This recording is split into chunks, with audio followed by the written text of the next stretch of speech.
第一个每个人私领域的事，或是说每个人对一个年轻人谈恋爱蛮正常的嘛。而且为什么我们这些当老板要去管人家这种事呢？奇怪。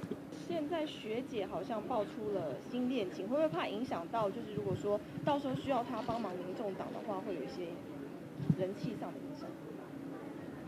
你早上看到他有关心他吗？他也没有，他不讲，我也不会问他，对不对？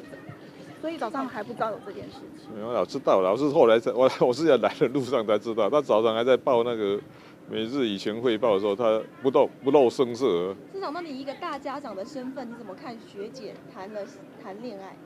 对我来讲他有准时上班，交代的工作有做完，其他的私事我怎么会去管人家的私事？可是现在比较有疑虑的是，好像学姐有点疑似是介入了一个三角恋情。我讲过嘛，对我来讲，当老板员工有准时上班，他交代的工作有做完剩下人家私人的私领域的事，当老板现在不能问太多了，你不晓得现在老板不好当了。像那个，因为学姐她是市府的发言体系，那现在跟同条线的记者交往，会不会想说要把她的职位做调动？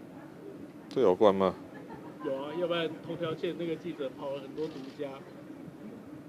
会吗？大家会怀疑说可能是学姐。对公司部分。对啊，公司部分啊。不会吧？他其实他也不会知道太多独家吧？你会给他一些建议吗？哎呦，奇怪，这个问一个对这个最不懂的人干什么？会不会因为他闹绯闻，然后就不把他排进不分区？跟这个也没什么关系吧？所以不担心他这个事件会影响，会不会觉得对他人气多少会有影响？应该不会吧？我不晓得。那您对学姐的态度不会因为这件事情有任何改变？哎呦，这个每个人，人家说，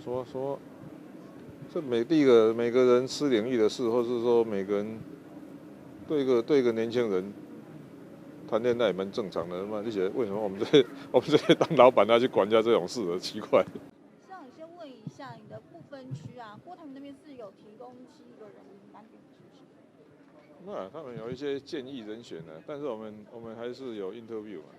那所以现在是确定就只有高虹安是列在第3名吗？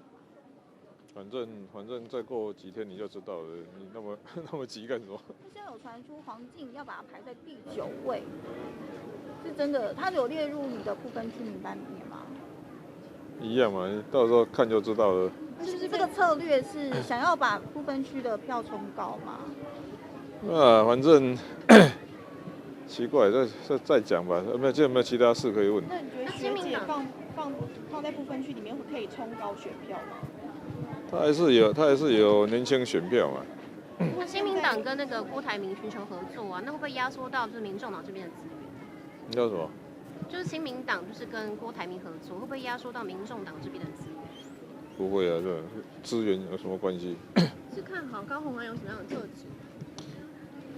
那还是这种科技业的女性还是比较少见的。